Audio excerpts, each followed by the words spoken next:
What up, inside 1822? AEW All In from London, the biggest event from AEW. But before I talk about All In, I want to talk about what took place on an All In pre-show. Jamie Hayter may have returned back to the company. Ain't God good? I've been wondering when Jamie Hayter gonna make a return back to AEW television. I finally got it tonight after she returned against Saraya. And I can't wait to see what they're going to do with Jamie Hayter on AEW television. What a great way to kick off this Sunday. Now let's talk about the official show.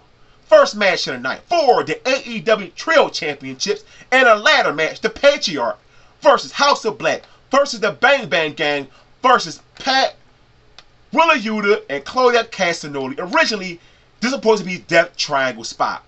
This match right here was good. You needed a match like this to kick off a show like this. And I'm happy that it did not have any botches. We got cool ladder spots and a table spot.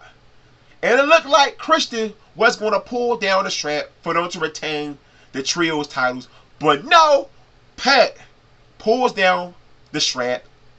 Pat, Willa Yuta, Castagnoli, the new trios champion. And I'm glad that Tony Khan decided to still have Pat be a part of the winners of this match right here. He did not change plans just because the Lucha Bros are no longer planning on staying with AEW.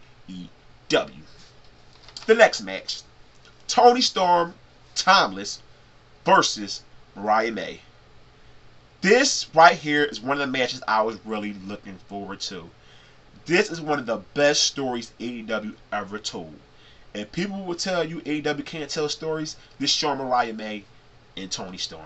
We all know about the heel turn, one of the best heel turns to ever take place in AEW. And it colluded to this match. The match I was looking forward to, and a lot of people looking forward to, and the crowd loved every minute of this match right here. These two ladies shot in this match. They told one hell of a story. When you tell a story, people get more invested in the match. And I got what I wanted. Mariah May was bleeding because this is a blood feud. And I love they got the shoe involved.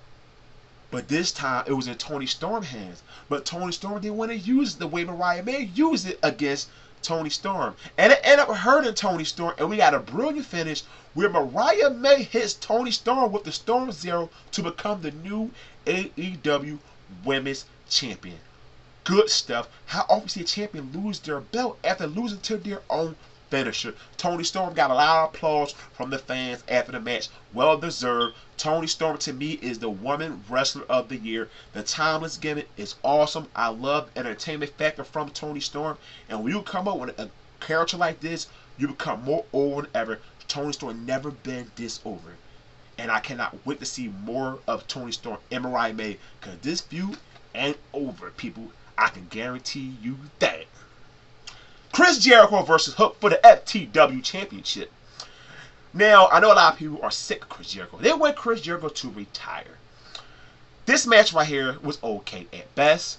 But I just want to say, where the hell did all this love for Big Bill come from the London crowd? And I'm a Big Bill fan myself, but man, it started last night on Collision. Today, every time he did something to Hook, the crowd just wanted him to take out Hook. When Hook attacked Big Bill, the crowd booed. Hilarious stuff going on in this match. But the biggest pop for this match was Taz putting Brian Keith in a Taz mission. Then Hook applied a Taz mission on Chris Jericho, your new FTW champion, Hook. I'm not sure what Chris Jericho will do after this. I did say on my previous prediction, I do want Hook to get out the FTW picture. It's time to just retire this belt and do something better with him. But like I said in my last video, I got to give Chris Jericho credit. Hook was not on pay-per-views. He was on the pre-shows. Since he started working with Jericho, he's just been on pay-per-views. So I gotta give Chris Jericho credit for that right there, and so do you. FTR versus the Acclaim versus the Young Bucks for the AEW Tag Team Championships. This was a very entertaining match right here. My favorite parts of this match right here was when Max Cash was involved in two finishers, the BTE and the Shatter Machine. And then it looked like the Acclaim was about to come Tag Team Champions for the second time. But no.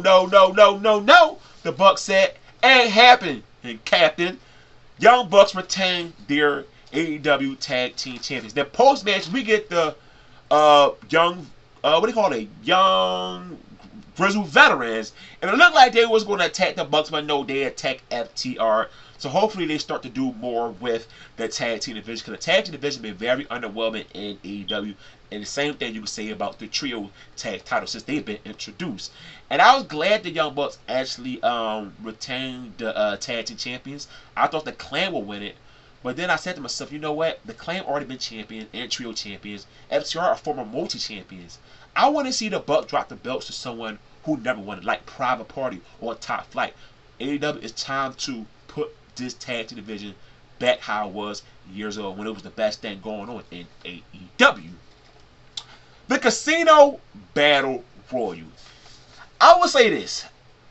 This is one of the hottest crowds for a Battle Royal I've ever seen. You got Orange Cassidy and Okada to start off the match. Then you get Nigel McGuinness. Say what? Nigel McGuinness got a huge pop from the crowd. I was so happy to see this man back in the ring. I ain't seen this dude in the ring since the days of Tanner. He was Desmond Wolf. That's how long I've been since I watched this man in the ring. I know he had a lot of injuries. Still in good shape. Still look good out there. I was happy to see him perform in that match right there. You got people like Adam Hangman Page in this match. Jeff Jarrett, Bree Woo, Zack Sabre Jr., and a crowd pop of Zack Sabre Jr. and Nigel McGuinness when it's going one-on-one. It was just good stuff how the crowd was just popping for everything during this match. And then we got the debut of Ricochet. Big pop. Looked great in this match right here. Doing all his high-flying stuff. So happy to see Ricochet in AEW. I believe he could do a lot more with AEW. And one person I was surprised with in this match was Christian Cage. Then you hear the old Luchasaurus theme. So I'm like, hold up. Is he going to turn on Christian? But no, it was just a tease. Luchasaurus made sure Christian walked out as the winner of this Casino Battle Royal. He will get an opportunity to get an AEW World Championship shot anytime soon. And to me, I think he actually going to win the belt. Christian Cage, a World Heavyweight Champion in 2024 in AEW, because he lost to Swerve. Will he lose again? We will just see. But I did enjoy this match too, because I didn't bring it up. MJF versus Will Ospreay. These two guys tore down. Both entrances were lovely. The American Champion MJF, of course, he was going to do that right there. I love the Assassin's Creed get up from Will Ospreay. I love that video game. One thing I say about these two guys, they can go out there and put on a long match, and they don't need to spam finishers. And we know when it comes to professional wrestling, with to pop the crowd and get them off their feet, they got to spam a bunch of finishers. No, you ain't get a bunch of MJF kicking out a Will Ospreay move. Will Ospreay kicking out MJF finisher. We ain't get none of that. It was just damn good in-ring action that told a very good story. And then we got the return of Daniel Garcia. He caused MJF this match. And your new international champion, Will Ospreay. Because they ain't want that American Championship, of course. Can't wait to see what they're going to do with MJF and Daniel Garcia. Because Daniel Garcia need that moment. People are waiting for him to finally get that moment. If you keep teasing it, you don't give it to us, eventually the crowd just not going to care no more. So here's your opportunity, Tony Khan, to finally do something with Daniel Garcia. My guess is they're going to do Daniel Garcia versus MJF at All Out in Chicago. Britt Baker versus Mercedes Moné. CEO. CEO. CEO. She had a fire entrance. This match right here is going to be a split with a lot of fans. Some would say the match sucked. Some would say the match was decent. Some would say Britt Baker don't need to be in the ring anymore. She sucks. It's time for AEW to move on from Britt Baker. Well, that's what I'm going to say. The match was decent. I enjoyed it. And I liked the fact that Mercedes Moné dominated most of the match. They was talking about her back problem. And that's why Mercedes Moné kept attacking her back. And I love the Eddie Guerrero spot where she threw the chair. Threw the belt at Camille. Britt Baker started smiling in the camera. I love that right there. The crowd really enjoyed that right there. But I already knew that Britt Baker was going to win this, match right here. Because Britt Baker got suspended for 2 weeks. Why would it reward her against Mercedes Moné? Mercedes Moné retained her AEW Women's Championship as expected. CEO. CEO. I love that theme song and I love that dance. And yes, as a man, I will continue to do that dance. And I don't give a damn what people gotta say, including my homie Nelson. Darby Allin versus Jack Perry in a carpet match for the TNT Championship. This match right here was shorter than expected. But they made Jack Perry look strong in this match. And of course, Jack Perry had to pull out real glass. And this man named got booed. And they said, fuck you, Punk. Fuck you, Punk. So, you still got some AEW fans that do not like CM Punk. And they are on AEW side. And one thing I give Jack Perry credit for someone who's very athletic and pull out all these moves, but coming to heel, this guy is really good at making an adjustment of not doing the moves as a heel. Because sometimes when you're a heel, you do those moves, the crowd's going to cheer. But he know how to work where the crowd's not going to group the stuff he do. So big up to you, Jack Perry, for changing your whole style as a performer. This match right here was good, but it was short like I said. But Jack Perry retains his TNT Championship. And I love the finish where Darby Allin was in the body bag, and that's where Jack Perry closed on him. And then they were trying to set my man on fire because he set Jack Perry on fire. Then the lights go off. You hear the music. It's Sting! Yes, Sting! May he return to AEW. We already know he's officially retired. He's not coming back, but Sting will make special appearance once in a while on AEW television. I always pop when I see my man Sting, the icon.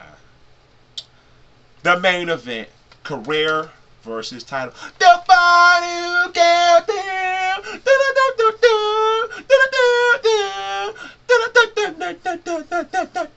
Love that song. Versus the World Heavyweight Champion, Swerve Strickland.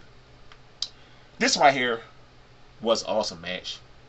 The American Dragon, Bryan Danielson, once again was involved with one of the best stories to take place in professional wrestling. And this was one of them right here. The way they told the story of this match, we had Brie Bella and the family ringside. And at first I thought, hold up, Swerve might actually win because Hangman did come out, tried to distract him to lose the belt, but then they got rid of him. So I'm like, oh, they might swerve us, no pun intended. But no, Bryan Danielson put Swerve in the LaBelle lock. He bent his finger. Swerve, the World Heavyweight Champion, tapped out. Yes, Swerve tapped out. That's huge right there. Swerve, been one of the best world champions in AEW. I'm so proud of him as a former AEW champion now. He had a great run as champion. And now it's the era of Bryan Danielson. I like people saying, there's no way Bryan Danielson is going to beat AEW without one World Heavyweight Championship. And he did say, you know, he didn't want to be champion, but sometimes Daniel Bryan, he just know how to lie, just to tell a story. And that's what Bryan does. He does this to tell a story.